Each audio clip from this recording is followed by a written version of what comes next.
प्रश्न पडलाच असेल की मी मागच्या 5 दिवसाच्या सुट्ट्यामध्ये नेमकं काय केलं ते. तर जय महाराष्ट्र मित्रांनो, स्वागत आहे तुमचं आपल्या अजून एका व्लॉग मध्ये. पहिलाच दिवस होता, मला मम्मीला घेऊन जायचं होतं साडी आणण्यासाठी. तर मी गाडी घेतली अंकलची सोबत गेली मम्मीच्या. तर आम्हाला जायचं होतं हातगावच्या मॉल मध्ये आणि तिथे जी एक साडी चांगली बघायची होती. मी तर घरी नुसतं बसून होते. मम्मी म्हणली चल म्हणली आपण साडी घ्यायला जाऊत म्हणली.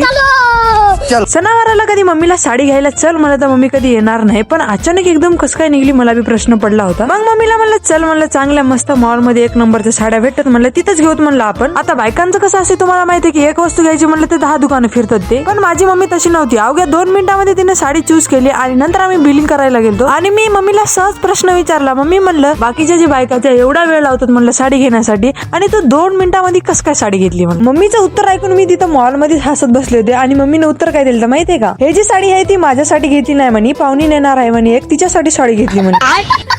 आता मम्मीला जास्त प्रश्न न विचारता गुणानं घरी घेऊन गेले. घरी गेल्यानंतर मी काय व्लॉग शूट केला नव्हता. दुसऱ्या दिवशी सायंकाळी मग व्लॉग शूट करायला चालू केला होता. जसं की तुम्हाला माहिती आहे हिवाळ्याचे दिवस आहेत आणि हिवाळ्याच्या दिवसामध्ये जे आहे आमटी भाकर वगैरे सगळं फेमस राहते. पप्पांना तसं शेतातून तुरीच्या शेंगा आणल्या होत्या आणि तेच तुरीच्या शेंगा मला उकडायच्या होत्या. मम्मीला पण म्हणलं होतं आज मी व्लॉग काही शूट केला नाही, तर मम्मी म्हणलं मला कंटेंट भेटते म्हणलं. 19 वर्षामध्ये मला पहिल्यांदाच माहित झालं होतं की तुरीच्या शेंगा कशा उकडतात ते. आता तेच प्रोसेस मी तुम्हाला शॉर्ट मध्ये सांगते. काही नाही, कुकर मध्ये जे आहे पाणी ठेवायचं, त्याच्यानंतर शेंगा टाकायच्या आणि 4-5 शिट्ट्या होऊ द्यायचं. त्यानंतर जे आहे उकडल्यानंतर पाणी काढून घ्यायचं. आलं सगळंच पाणी काढायचं नाही, साधारणपणे पाणी ठेवायचं. त्यानंतर मीठ ऍड करायचं त्यामध्ये. त्यानंतर परत 1 शिट्टी होऊ द्यायची. त्यानंतर जे आहे मग ते शेंगा खायचे असतात. बाकी माझं नॉलेज कसं वाटलं कमेंट मध्ये नक्की सांगा गाईज आणि फॉलो करायला विसरू नका, कारण की आपले 20K लवकरच कंप्लीट होणार आहे. तर लवकरात लवकर फॉलो करून घ्या आणि तुम्हाला शेंगा उकडता येत होती की नाही कमेंट मध्ये नक्की सांगा. मला माहित आहे तुम्हाला येत नव्हतं ते.